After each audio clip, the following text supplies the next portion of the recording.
दोस्तों आज के इस वीडियो में हम लोग देखेंगे जीके और जीएस जीके जीएस के महत्वपूर्ण प्रश्नों को जो कि आपके सभी प्रकार के प्रतियोगी परीक्षाओं में लगातार पूछे गए हैं।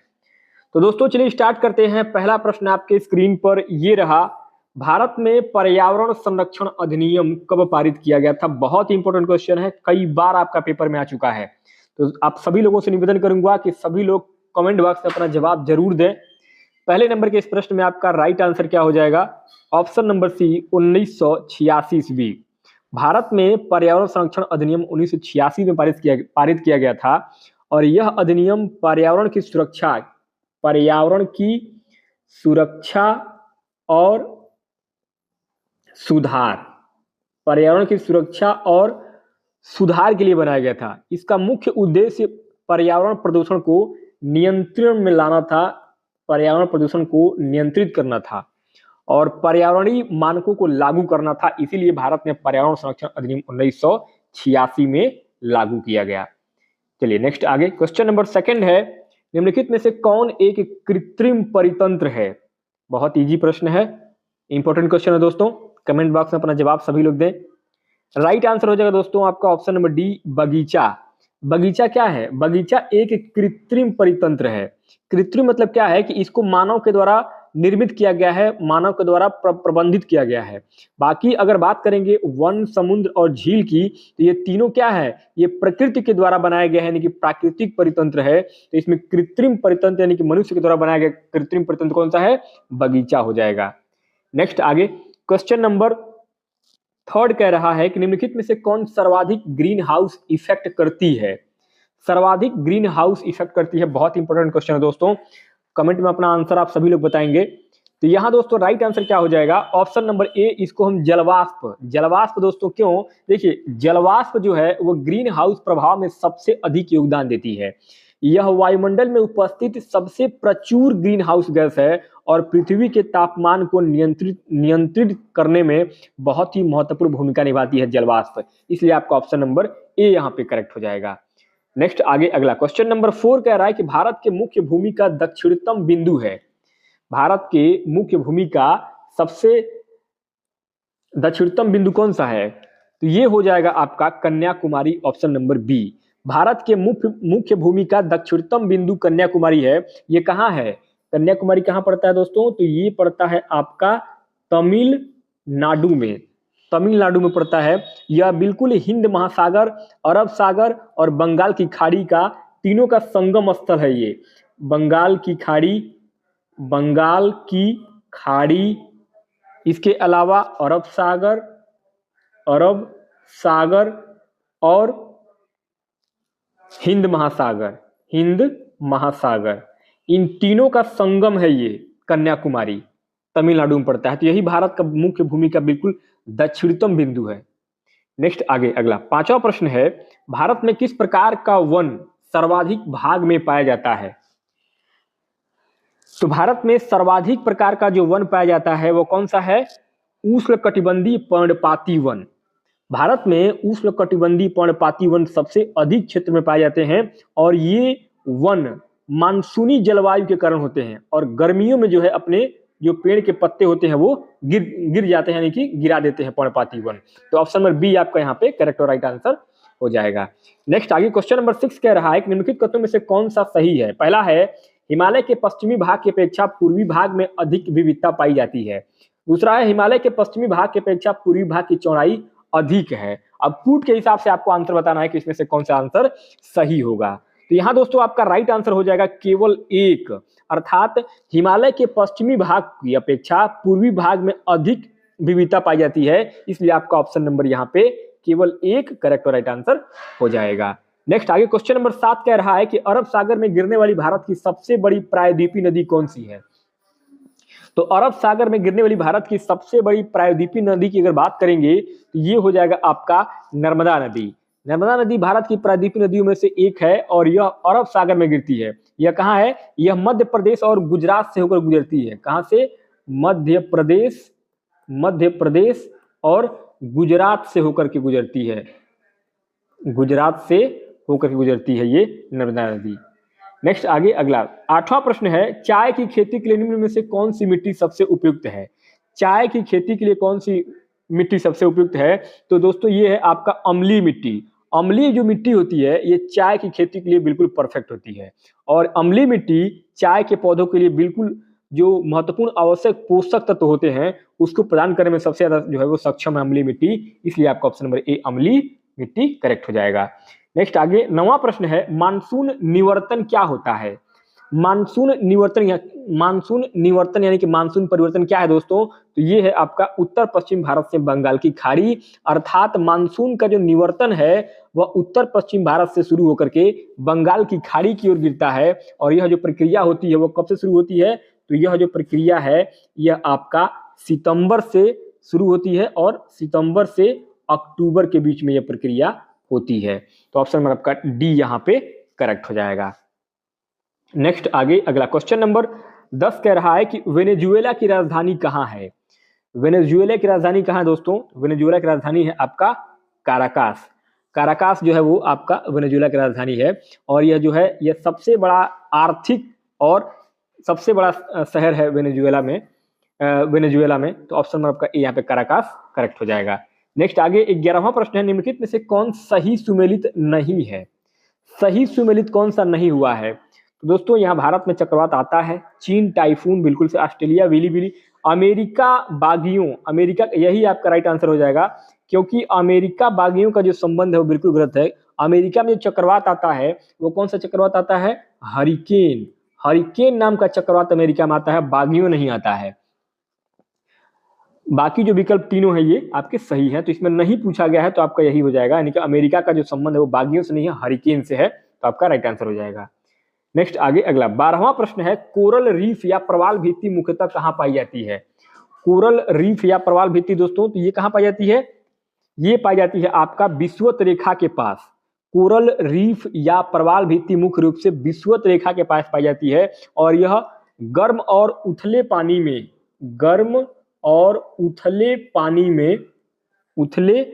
में विकसित होती है।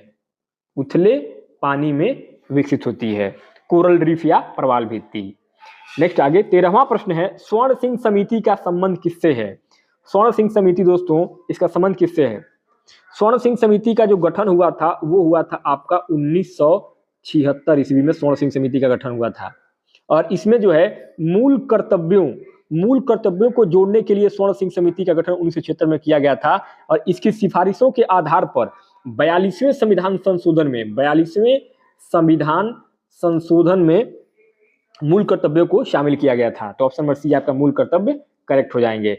नेक्स्ट आगे 14वां प्रश्न है, न्यायोचित एवं मानवीय कार्य दशाओं तथा मातृत्व सहायता के लिए उपबंध संविधान के किस अनुच्छेद में किया गया है? तो यहाँ दोस्तों न्यायोचित एवं मानवीय कार्य दशाओं की अगर बात करेंगे तो ये हो जाएगा आपका अनुच्छेद 42। संविधान के अनुच्छेद 42 में न्यायोचित और मानवीय कार्य दशाओं और मातृत्व सहायता के लिए उपबंध यानी कि प्रबंध किया गया है। तो ऑप्शन नंबर सी आपका अनुच्छेद 42 सही हो जाएगा।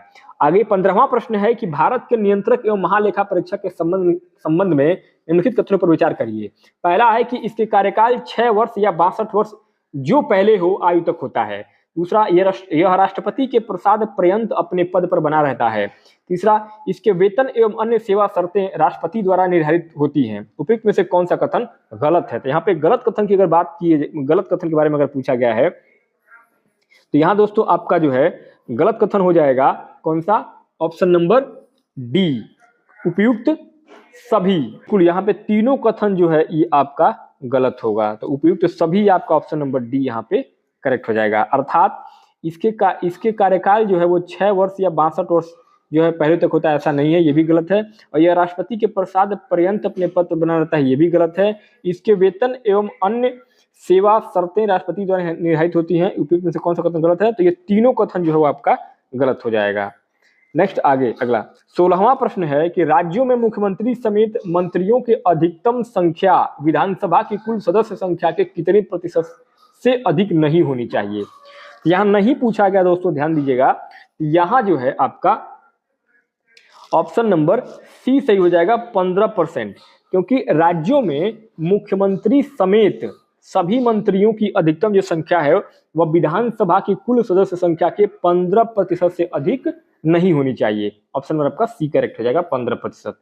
अगला 17वां प्रश्न है कि रीट जारी करना उच्चतम न्यायालय के किस क्षेत्र अधिकार में आता है, यानी कि किस क्षेत्राधिकार में आता है। तो रीट जारी करना उच्चतम न्यायालय के किस अधिकार में आता है, तो ये मूल क्षेत्राधिकार में आता है, किसमें है, और यह न्यायालय को मौलिक अधिकारों की रक्षा के लिए रीट जारी करने का अधिकार देता है दोस्तों। यहाँ आपका 17 नंबर के प्रश्न में इसको एक तरीके से हम न्यायाधीश, इसको इसमें अगर देखा जाए तो मूल क्षेत्राधिकार भी कह सकते हैं और न्यायाधीश क्षेत्राधिकार भी कह सकते हैं, न्याय के अधिकार के हिसाब से। तो मूल और न्याय दोनों जो है इसमें कंसीडर कर सकते हैं, बाकी ज्यादातर जो आंसर होगा वो आपका मूल ही होगा। चलिए आगे 18वां प्रश्न है, दल बदल अधिनियम संबंधित संशोधन कब पारित किया गया। दल बदल अधिनियम संशोधन जो है कब पारित किया गया था, तो ये किया गया था आपका 1985 ईस्वी में। दल बदल अधिनियम जो है ये आपका संविधान के 52वें संशोधन में किया गया था। किसमें, संविधान के 52वें संशोधन में 1985 में पारित किया गया था। और यह जो अधिनियम था, इस अधिनियम के अंतर्गत सभी राजनीतिक दलों के सदस्यों के बीच दल बदल को रोकने के लिए बनाया गया था। चलिए नेक्स्ट आगे, अगला 19वां प्रश्न है कि सर्वप्रथम प्रत्यक्ष चुनाव का प्रावधान निम्न में से किस अधिनियम के द्वारा किया गया था। तो सबसे पहले चुनाव का जो प्रावधान है वो किसके द्वारा किया गया था, तो ये किया गया था आपका किसके द्वारा, भारत शासन अधिनियम 1919। नेक्स्ट आगे अगला 20वां प्रश्न है कि प्रधानमंत्री का राष्ट्रपति को सूचनाएं प्रदान करने संबंधी कर्तव्यों का उल्लेख किसमें है। ये किसमें है, अनुच्छेद 78 में है। अनुच्छेद 78 में प्रधानमंत्री का यह कर्तव्य निर्धारित है कि वह राष्ट्रपति को केंद्र सरकार के मंत्रिमंडल के निर्णयों और विधायी प्रस्तावों से संबंधित सूचनाएं प्रदान करें। इसलिए आपका ऑप्शन नंबर डी यहाँ पे अनुच्छेद 78 करेक्ट हो जाएगा। अगला 21वां प्रश्न है, निम्नलिखित में से कौन सा देश प्रातः काल शांति की भूमि land of the morning calm के नाम से जाना जाता है। तो यह है आपका दक्षिण कोरिया।